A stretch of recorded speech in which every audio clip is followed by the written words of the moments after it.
So we're getting started here. Today I wanted to, usually I do a lecture. But the last two times I've had people I wanted to talk to, and my dog's playing on the ground. If you hear hacking and stuff, she's rolling around, deciding now's the time to play. Um, but you sent me, you sent me a message, and they said, "Well, I got to have you on then."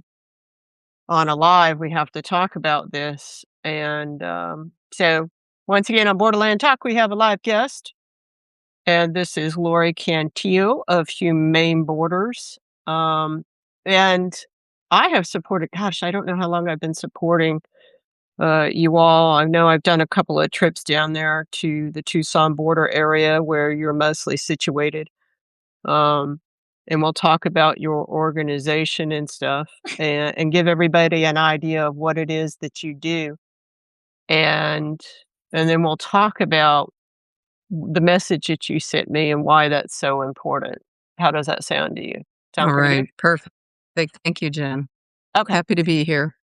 All right. Well, and thank you for being here. So like I said, I've supported Humane Borders for a while now. They're a nonpartisan organization, and they're mostly supported by private donations and volunteers. I've been fortunate to be able to go out on a couple of trips with them in the Sonoran Desert, which, if you have not been to the Sonoran Desert, it is beautiful, but it is god awful hot, and sometimes it has downpours during the monsoon season. I think y'all are in monsoon season right now, aren't you?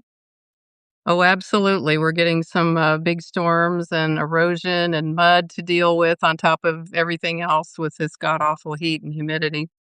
Yeah, it's a little humid over here in San Diego, but obviously not as much.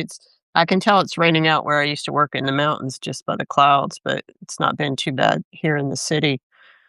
Um, and you all operate a bunch of water stations, big old barrels, along the southern border in different areas.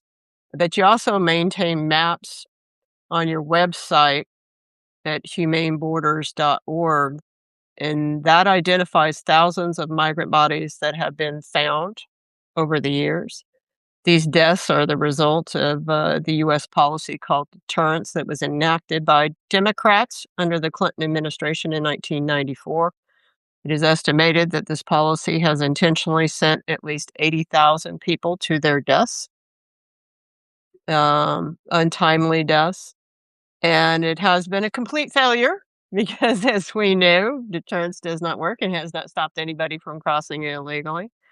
Um, so let's talk about the water barrels and what all it is that you all do and how that helps people out there first. You bet. Again, I really appreciate the opportunity to talk with you and your viewers and your support of Humane Borders all these years. So, and going on water runs with us, which we welcome anyone who's interested in going out with us. Please reach out at info@humaneborders.org. So we were founded in the year 2000, which is when we really started to see an increase in migrant deaths in Arizona. And it was a group of faith leaders who got together and said, not in our backyard. So they decided to start working on a system using 55-gallon blue barrels and blue flags, with blue being the universal symbol of water. And they're all permitted. We work with both government officials as well as private property owners who don't want to see people dying on their ranches, Mm. to put these stations out. And we locate them based on a couple things: where people have recently died, as well as our ID hikes that we take regularly in the desert. And we're looking for not only people in distress, but migrant remains or migrant belongings, things like camouflage backpacks or what they call carpet shoes, to hide footprints in the desert. So that informs where we put our water stations. We've been doing it, as I said, 26 years now. The founders thought when this originated that this will be a few years and then we'll get on the other side of this. Surely the government's going to see that prevention through deterrence policies are causing people to die by the hundreds in the desert, but actually those deaths were somewhat intended consequences of prevention through deterrence, which essentially says, no, you can't come in through safe ports of entry, but this creates a funnel effect, which forces people into increasingly remote and dangerous areas right in the center of Arizona. And the reason I reached out to you recently is that I was disturbed when I looked at the July data that we cooperate with the Pima County medical examiner and saw there had been 19 new records for just the month of July. And that is the highest month that we have seen in 2 years. Certainly, there Wow. have been other occasions where deaths have been high, but this is the highest in recent memory. And so we're trending to be well over 100 deaths again in 2026, and I'm offended by that because it's right in my backyard. Well, Lori, are you sure about this? Because I'm pretty I'm being sarcastic. Because I'm pretty sure that the Trump administration has said that the border is closed and sealed right now and nobody is crossing. Lori, are you telling me that they are lying? I think they're playing a little fast and loose with the rhetoric there by saying the border is, quote, closed. They're trying to send a message, of course, to migrants who might want to take the risk. Um, but I actually monitor the CBP's own apprehension data, and in the last couple months, we've noticed it averages around 10,000 a month across the entire southern border. It's been upticking to 12,000, 13,000. So what we're seeing is more people chancing it, and therefore more people dying in the desert, especially in these triple-digit temperatures that we have. I there was an interview with one of the LA Taco guys. I think the main guy that everybody knows, and I can't remember his name off the top of my head. And he had said, they already know people that were picked up by ICE in LA in the beginning of the ICE raids, and they're already back within months. And so, and when this all started, I was like, they're absolutely lying to you all. At least here in San Diego, we were seeing checkpoints that were actually kind of intermittently shut down. And that's because they're sending all their agents into the cities. And when you close your checkpoints down, then you have no idea how many gotaways you have. All of a sudden, as soon as Trump was sworn in, they were like, "Oh, there's no gotaways. Nobody's crossing a lake." It's just absolute bullshit. It's just absolute bullshit. And the one thing that we know as in the Border Patrol and in CBP is that if you do not give people legal avenues with which to cross, they will cross illegally every single time. That's what MPP and Title 42 when they shut down the asylum system. And so as soon as they started this, it's like you can take people out of the cities and a lot of them will and deport them or expel them. And some of those people will stay away, but especially the people who've been living here for 20, 30, 40 years, they're going to come back. They have nowhere else to go.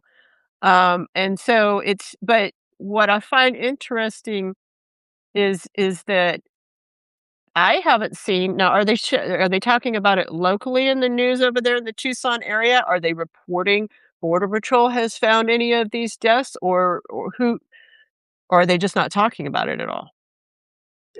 Locally, people who are communities along the border are well aware of this challenge. I would say the rest of the country has no idea. In our database, we have now 4,505 records in the last 26 years. And I want to point out that, yes, these are mostly younger men who are of working age. They either want to improve their lives economically or they've been deported and they want to get back to their wife and kids. Who can blame them, right? Even if it is 117 degrees. So that is unfortunate, but also there are women and kids dying out there as well. And that's heartbreaking for everyone.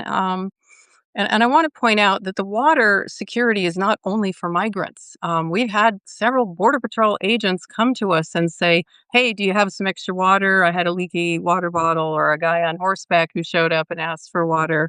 And thank us because it makes their job easier. And you know this if you don't have to process human remains and go through all of that trauma, but you can have an apprehension rather than a death. And we like to say that the desert should not be the judge, jury, and executioner of people. They need to be, if they're apprehended, put them through the legal process, let them have their day in court. But to condone deaths of human beings, men, women, and kids in the desert is just heartless, and it's wrong, and it's not what my version of America is about. I see here Sonny is asking, they said, don't the dead body counts have to be documented by the feds, the gender, the age? Mm. No, they have not been documenting it for decades. And what Laurie is talking about with Humane Borders, when they started to see this uptick in the year 2000, so that was right when I was leaving the Border Patrol. And so I was stationed just to the west of where Laurie is by about, well, Tucson's about 6 hours from San Diego. We say about 5 from where I was out in East County. And Operation Gatekeeper had pushed the migrants out into this desert that Laurie is talking about. And and then, yeah, the timing that you're talking about, we knew that that area, Tucson was having a lot more crossings. Yuma was having a lot more crossings. And the idea from, the Border Patrol flat out said, "They must suffer." The idea of deterrence was to push them out, push the poor migrants out that we would not allow to enter legally as they would like to, push them out to the most dangerous areas to cross, and that the deterrence would be that they would suffer emotionally, mentally, and physically, and then not try again and call their relatives and say, "Don't make this trip." And it has never worked. It started in Mm. 1994. If it worked, it would have worked by now. We wouldn't have all the problems that we've had. And the fact is that when people have nowhere else to go, their only choice is, am I gonna die in Mexico? Am I gonna die in Colombia? Am I gonna die in Honduras? Or am I gonna just try and make it? And they oftentimes have relatives here who have made it over the years or who are here legally. And so they have no other choice. And Laura's absolutely right. These water barrels do save everybody's lives, not just migrants. They save agents' lives. I can attest to that. And they save hikers' lives as well. And they are very important to have out there. My question is so the other thing that we saw in the last couple of weeks is, and what we've seen it says Trump's come back in office where he's created these national defense zones. Mhm. And this is where the military has taken over certain parts of the southern border. Just recently, they've stated they're going to extend it all the way across the southern border, which is más o menos, it's about 2,000 miles. It's humongous. And essentially, so from an operational standpoint, the reason why they're doing this is there's a variety of reasons. One is they're taking border patrol agents and sending them to your cities so that they can then do what they do down here on the southern border, which is ram your vehicles if you're a person of color and they think that you might be undocumented, which means you're brown, so they're racially profiling you. So they'll ram your vehicles, as you've seen. They'll pull out their guns and shoot anybody who is protesting against them. They are apparently now going to be enforcing election integrity, which they have no legal justification to be able to do. But they're going that is done so that then they can take the border patrol agents down here and put them into the interior. At the same time, and this is an assumption on my part, and I'd like to get your opinion on this, Laurie, is I kind of feel it's also to hide the fact that people are still crossing and to float this idea that nobody's crossing and the border is sealed and we're all safe, number one. I think it's to keep humanitarians out, like yourself, so that you're not documenting the amount of people who are crossing, the amount of people who are dying, and what the Border Patrol is doing to them. And I think it's just the further militarization of our border as well. What are your thoughts on that? Yeah, I hardly recognize the borderlands anymore. I used to own property near the border and remember how friendly it was, and that I could just walk over into Nogales and shop for the day and have lunch at La Roca and have my son sit on a donkey, with a sombrero and come back, and people from Nogales, Mexico would come to Nogales, Arizona and shop at the Walmart and go home, and everybody was happy and it was fine. But now we have not only single walls, but double walls being erected in areas where people don't even cross. Yeah. There are wildlife cameras in the San Rafael Valley, for example, where the movie Oklahoma was filmed. It's wide open space. You'd be crazy to cross there.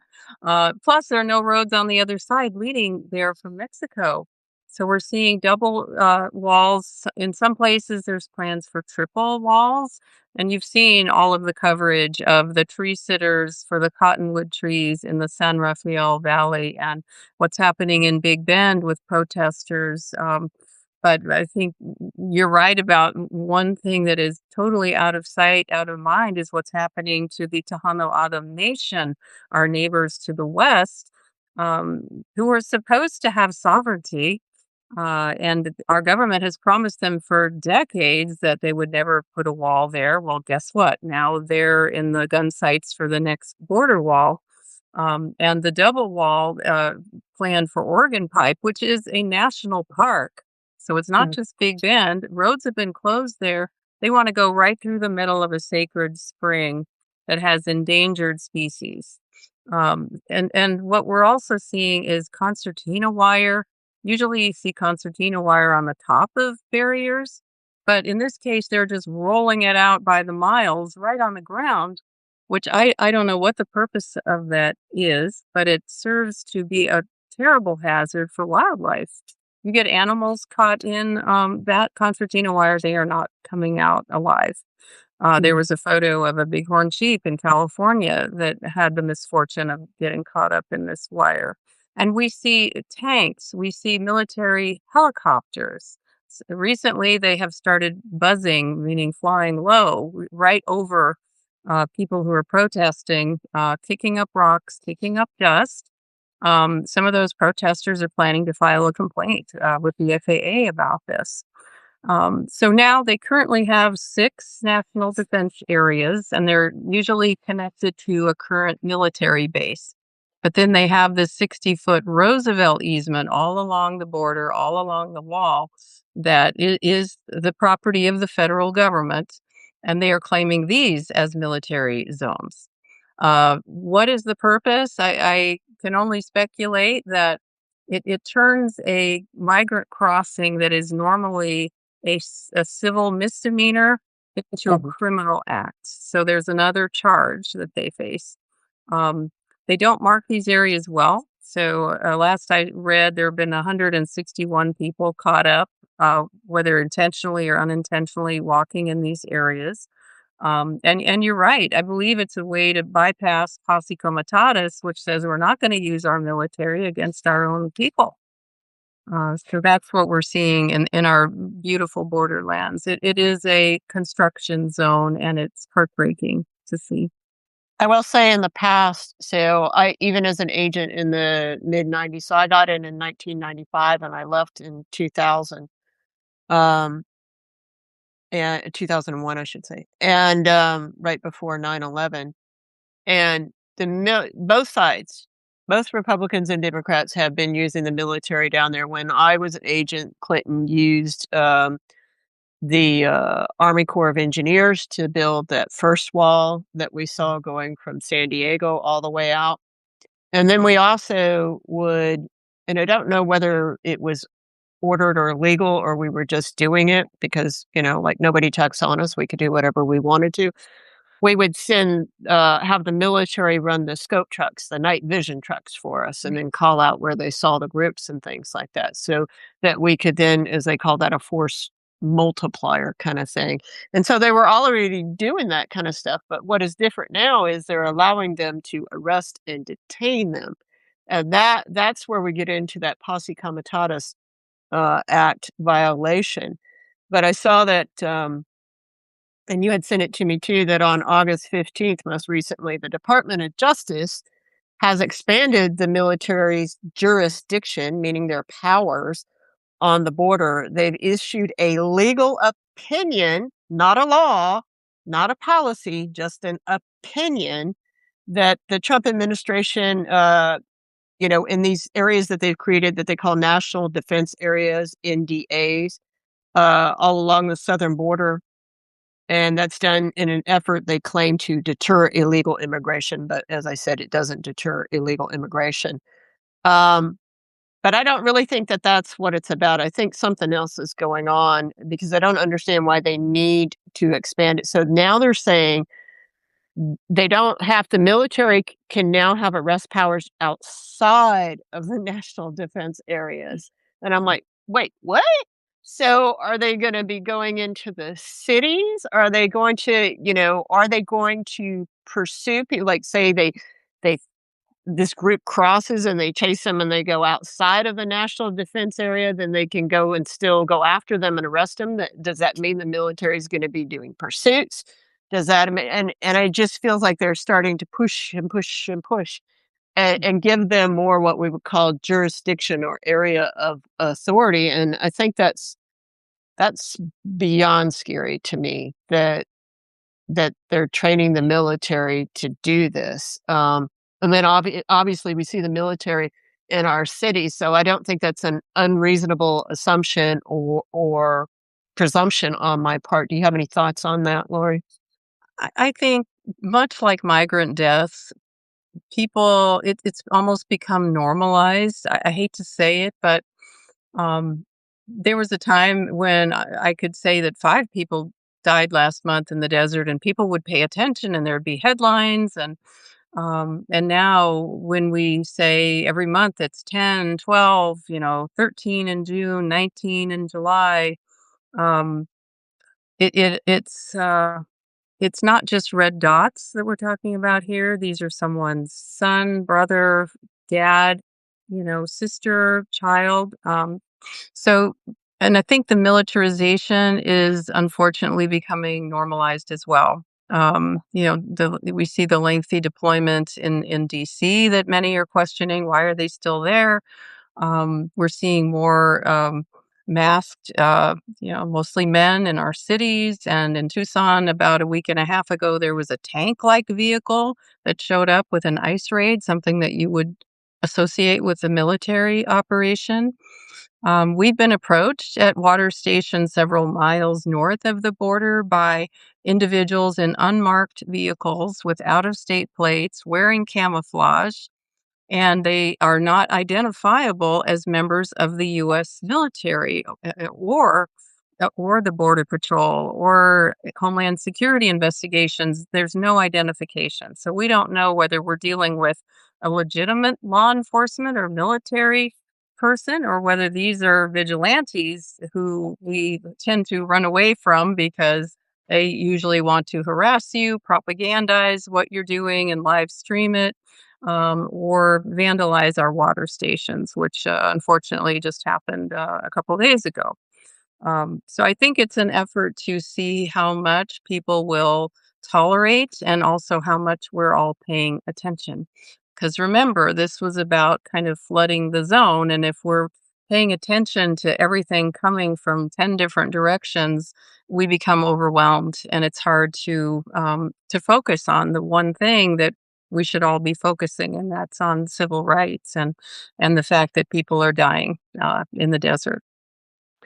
I think that's a really important thing that I didn't even I hadn't even clued in on is because this area, the Tucson area, the Sonoran Desert, has had quite a history from the first Trump administration and then especially in the Biden administration of these militias going down there pretending that they're border patrol agents.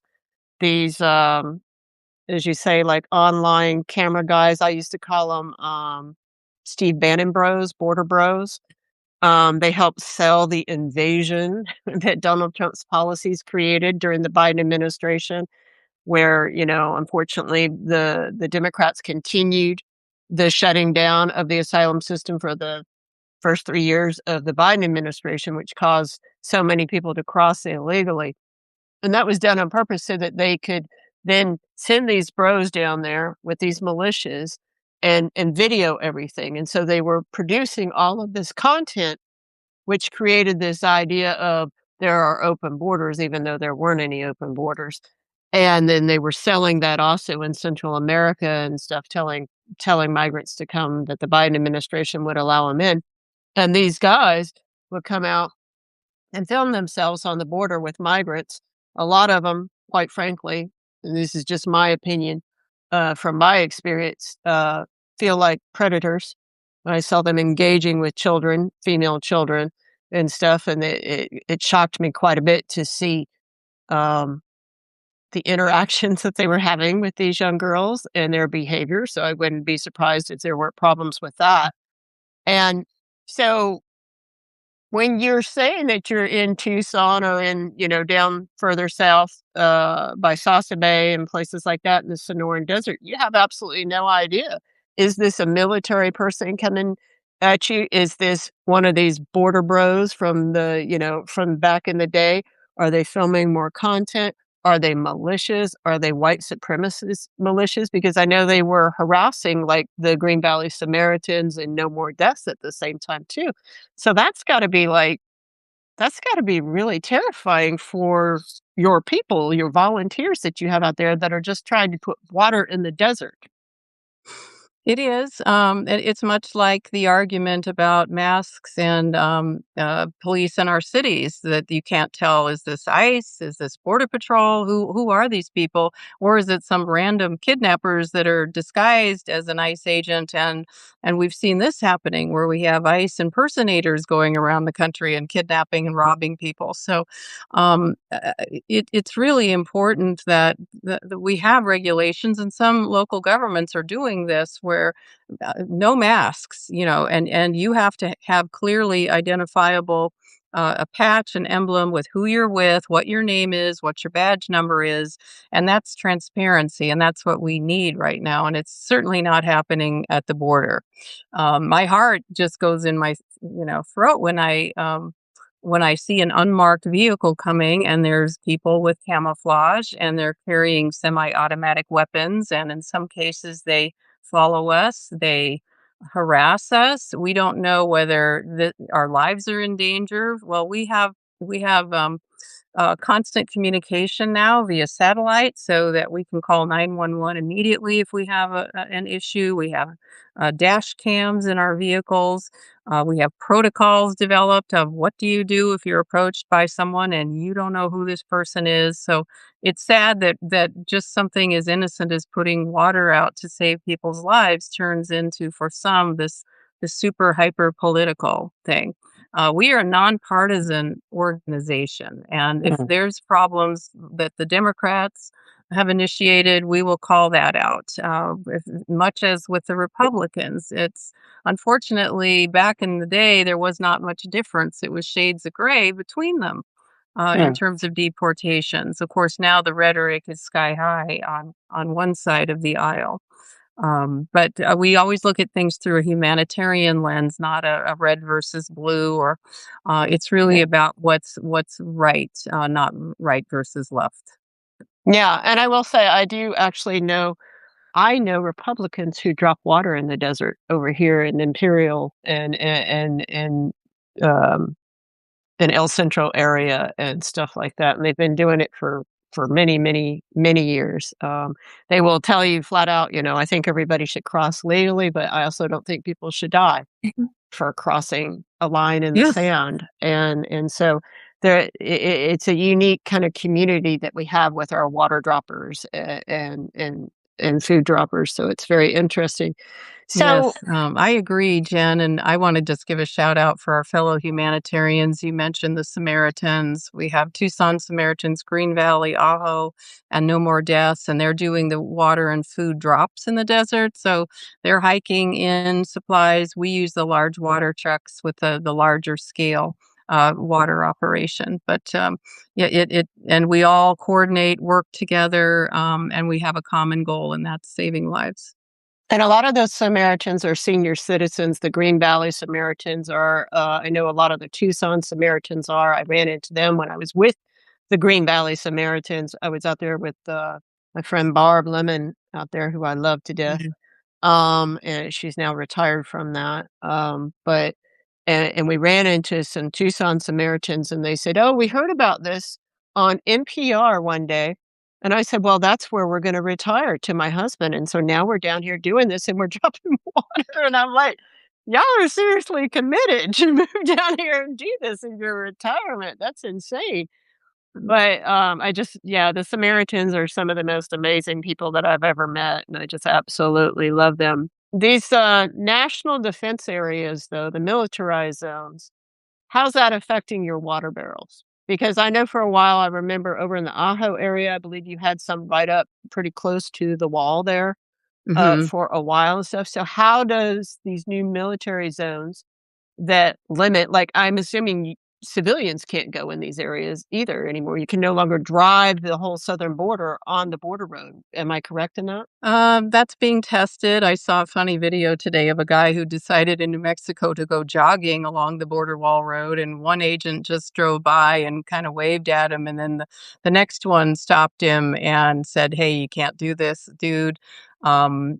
We don't drive the border wall road and haven't for some time. We did have some temporary stations out at Oregon Pipe, and that was when asylum seekers, mostly families, were crossing. A lot of medical problems, women who were pregnant, nursing, had little ones with them. That was a scary situation, to be sure.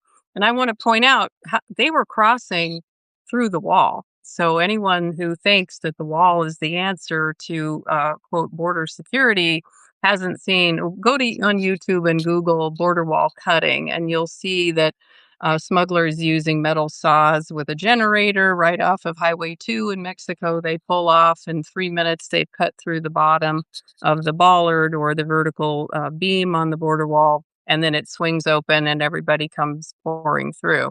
I've witnessed it myself. I've also interviewed a welder who was telling me he repairs from 3 to 15 wall cuts a day. Yep. So I'm It's trying to job figure out security for them. they say that. They brag it's security for life. Mm. And I have that on video with one of them saying job security for life. So if we acknowledge that the wall isn't the answer, then is are 2 walls the answer? 3 walls? I mean, if it takes 3 minutes to cut through wall number one and then another three to go through wall number two, you might buy 3 minutes for the border patrol to get there. But even Texas border sheriffs who are Republicans are arguing that border barriers are not the be all end all.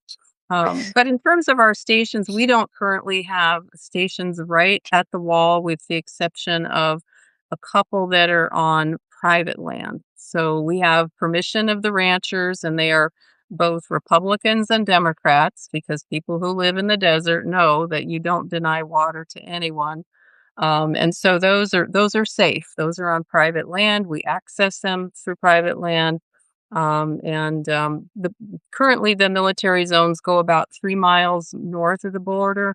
Most of our stations are well beyond that, because that's where people really start to run into trouble, is about 10 miles, Mm. 20, 30, 40, 50 miles out. So that's where we muster most of our resources.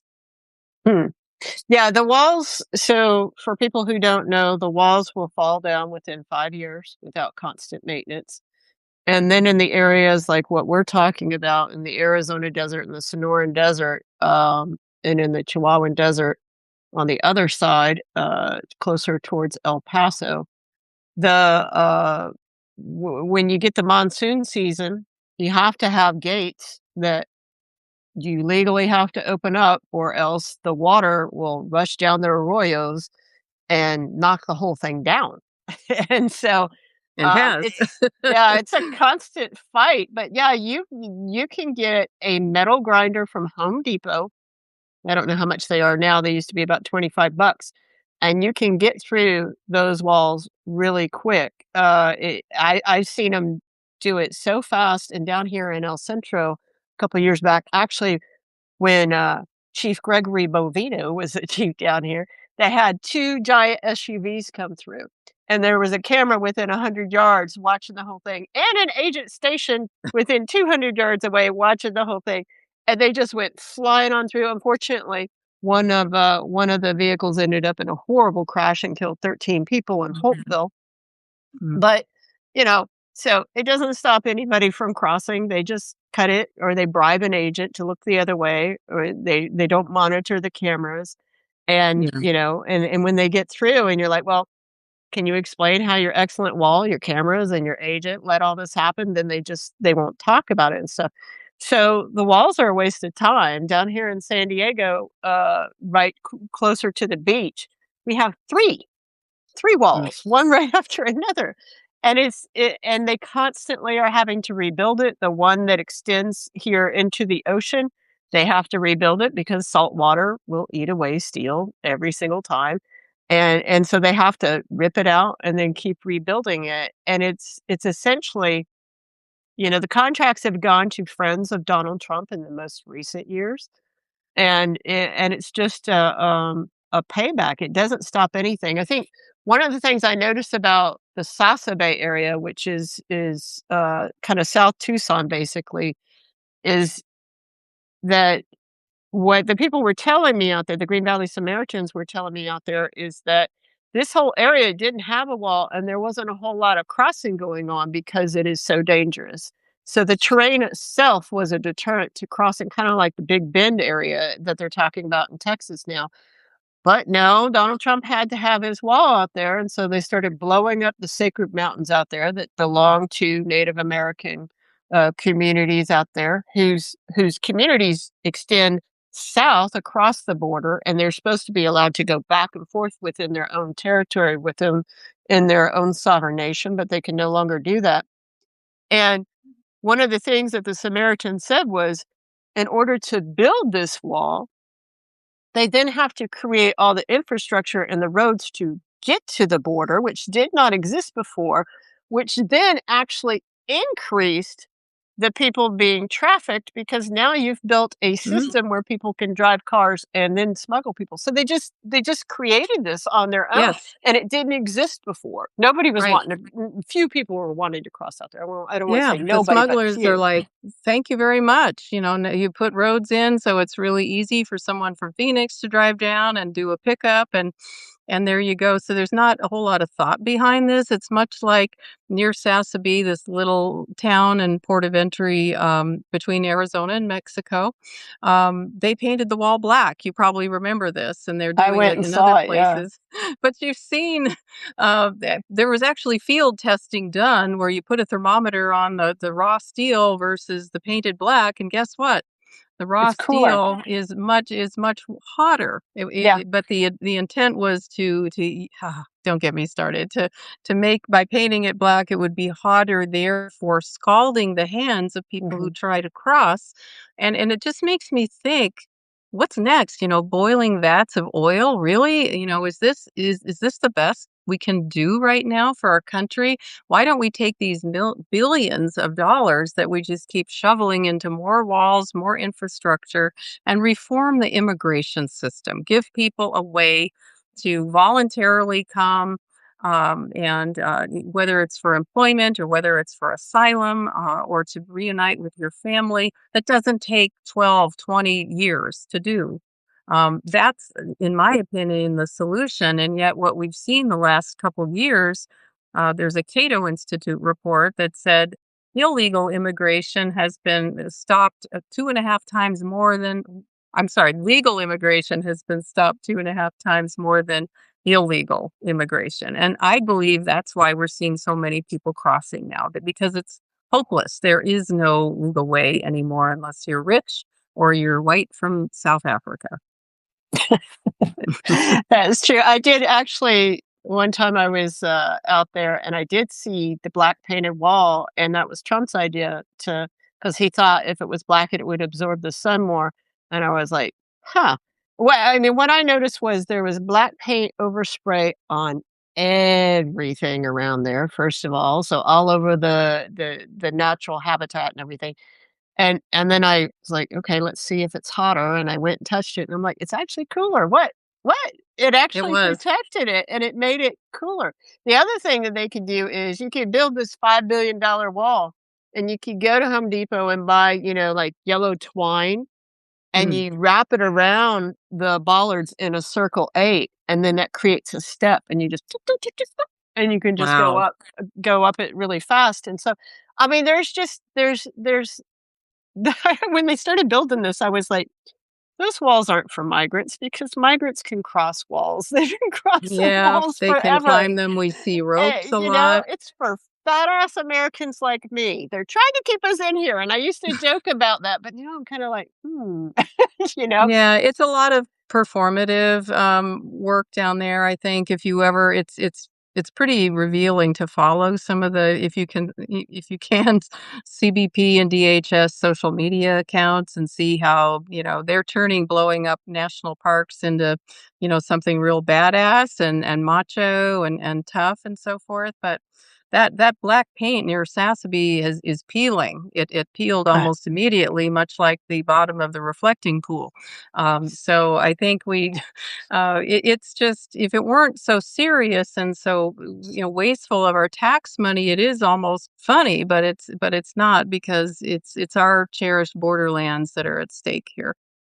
I think, getting back to the reason why we decided to meet today and talk about this, that the deaths have increased, um, 19 deaths in July in this one area. So that's Pima County. That's just one county. And like I said, the southern border is a good 2,000 miles long. It's a little less than 2,000 miles, but still. And then you have to think about the number of people that are out there that have not been found and will never be found. I often say at a minimum, it's going to be 3 times that, if not, could be as many as 10 times that. Sometimes, unfortunately, entire groups will expire. I have had that happen to me when I was working in India. And the Border Patrol for a long time has not counted every single death. When I was an agent, when we found them, we reported them and collected the remains. Um, but then after I left, after 9/11, the culture got even worse, and they were ordered to just leave them out there, and they take their trophy shots and stuff like that. And so it changed quite a bit, and there's just so many different ways that I often refer to it as our immigration system down here is essentially an obstacle of death. If you can make it through the obstacle of death, then you might have a chance to live. You have to live a very quiet and underground life nowadays, if you can live in the United Mhm. States like that. But, and we've seen entire families expire out there. And one of the things that the agents would always say is, well, they're going around the inspection areas, so we can't inspect them because they won't go to the ports of entry. And it's like, but they will go to the ports of entry. We saw that when they lifted Title 42 the very next day, 50% decline in illegal crossings. That saves lives. That saves lots of lives. And I argue all the time because they're like, "Well, it's a national security issue because we can't inspect them." It's like, you can't inspect them because you're not giving them an avenue with which to inspect them. Mhm. If your goal is to inspect people that are coming into the country, you have to give an illegal avenue with which to inspect them. And nobody ever seems to call them out on this. And I think one of the things about this mass deportation that I feared the most was I didn't expect the military to be put down here as border patrol agents. I did not see that coming. Um, but my fear was because of the things that are happening in the cities and especially to American citizens as well. That then, I mean, the media coverage down here over the years has been bad as it is for the deaths Mhm. that occur and the lives that you all are trying to save. But now it's non-existent. It's non-existent. I haven't seen anybody really, except for very, very small outlets. The Border Chronicle down over there in Tucson does a really good job Melissa Del Bosque and Todd Miller and a couple other outlets. But for the most part, like, the border's kinda dead as far as any kinda oversight or independent, That's right. evaluation of what's going on, and they're gonna keep coming, they're still going to keep coming, and I just think that what Humane Borders does, so if y'all are wondering, like, when you subscribe to me, $1,000 a year goes to Humane Mhm. Borders to get one of these barrels, and so that's what your money's going to, and I do absolutely recommend that if you have a little bit, or you can, talk about their work and share their humaneborders.org website, talk about the maps that they have been dedicated to documenting and showing people, which is that whole area is just like, if you it's just completely red. You have to really zoom in to see the individual ones, and then you can see if it was a male or female, about what age they were, what they think that they passed away from, and unfortunately, not everywhere along the border does a good job of this, but you all in the Tucson sector have really, it's one of my most favorite places to go because of the people and the activism and the humanitarians, um, and the love and how you all just work together and under such brutal conditions, quite honestly, out there in the desert. And I just, what do you think is going to be? Do you have any kind of ideas or thoughts of what you want to do in the near future with what's going on, or you just keep hoping Well, that? yeah, I will say this, and just a quick note, the Pima Medical Examiner's Office is the gold standard of data collection. They recently identified remains that were found in 2008. That's how committed Wow. they are, and bringing closure to families, and loved ones. It's a thankless job, right? But they do it so well, and there is no national database of migrant deaths. The only one approaching it is the border patrols, but it's undercounted by at least 50%, because they don't report. If I or Humane Borders volunteer finds remains, that does not get reported to the border patrol. It goes to the medical examiner and is handled locally. So Oh, don't trust those numbers. And the numbers in our database are just the tip of the iceberg, as you said, about who's been found. So what lies ahead? So for 26 years we've been putting water in the desert religiously. People of all ages, all backgrounds. They're really dedicated to the mission. We're a mostly volunteer organization, no federal funding whatsoever, and we're powered by private donations.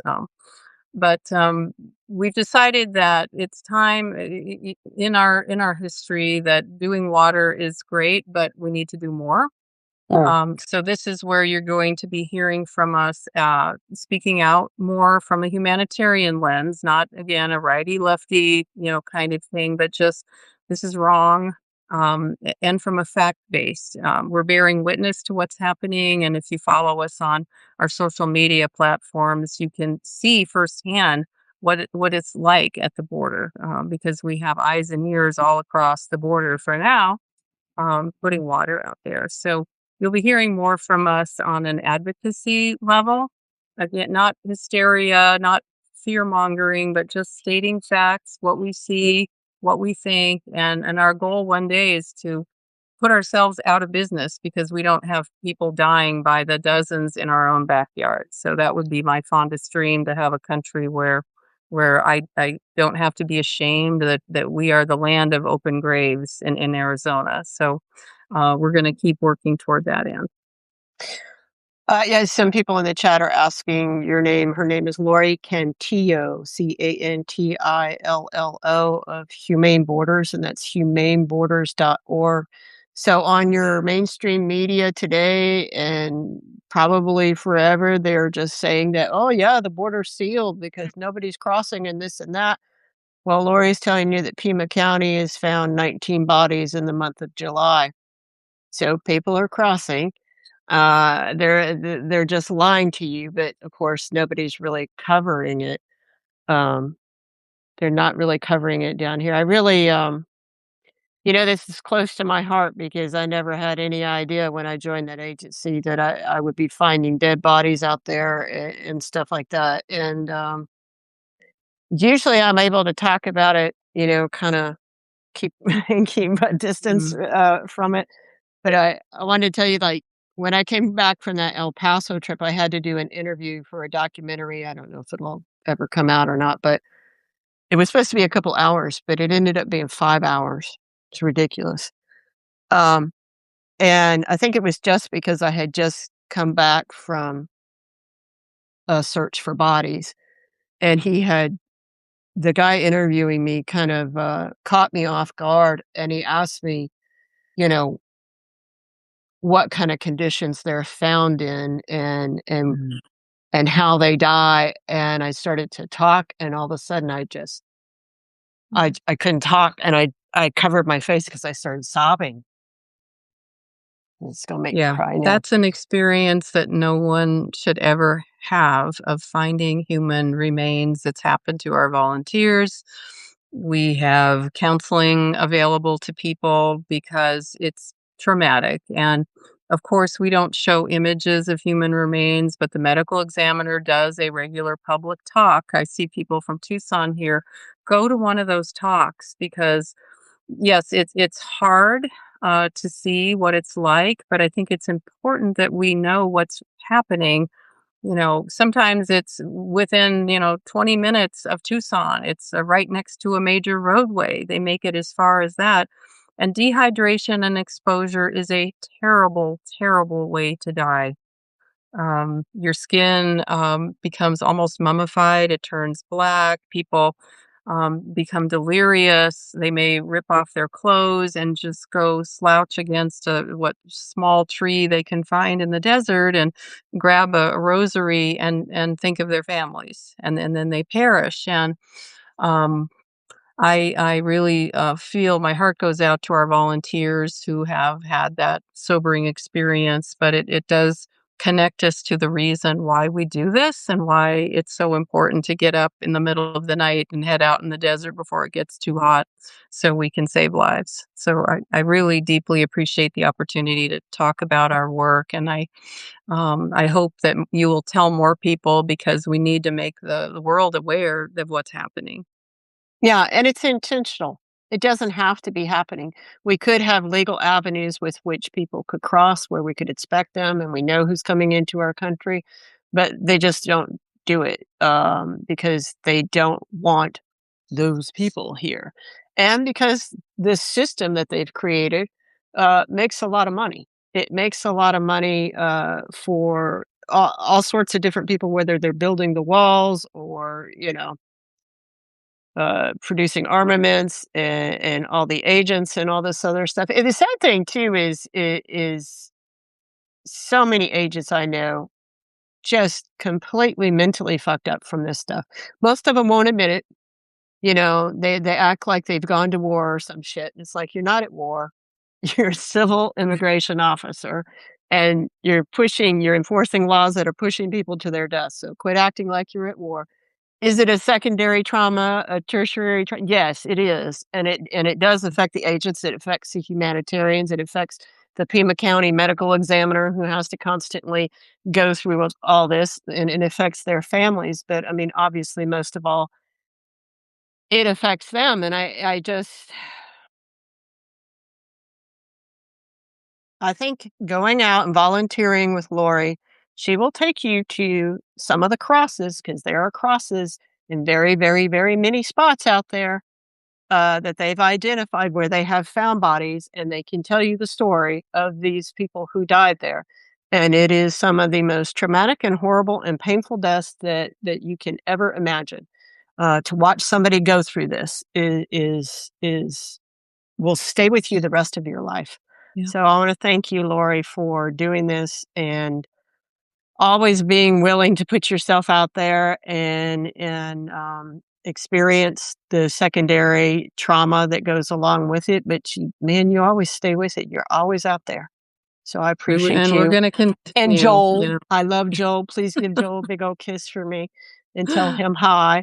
And, I don't know if Great. Shark's still with you, but let her know that, I let everybody know that I said hello.